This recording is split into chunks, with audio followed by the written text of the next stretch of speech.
Proses penguploadan berkas buat 3.877 CPNS yang diterima melalui akun masing-masing akan mulai dilakukan pada tanggal 6 November hingga 15 November.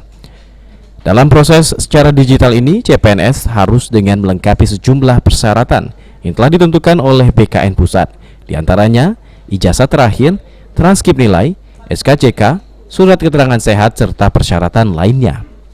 Junita Ekawati, Kepala Seksi Pengangkatan ASN BKN 7 Palembang mengatakan, untuk CPNS yang terlambat melakukan proses pemberkasan secara digital, nanti akan berkoordinasi dengan tim panitia seleksi nasional.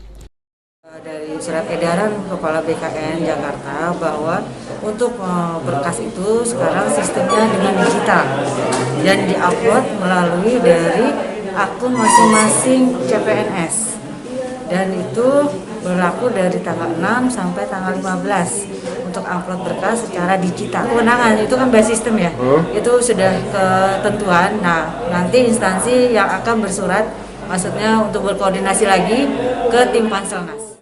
Pada tahun ini, Kota Palembang dan Lahat menerima CPNS sangat banyak, yaitu sebanyak 907 dan 352 calon. Sedangkan untuk Kabupaten Oki dan 4 Lawang, tahun ini cukup sedikit menerima CPNS, yaitu hanya 56 dan 90 orang. Firman Hidayat, PAL TV.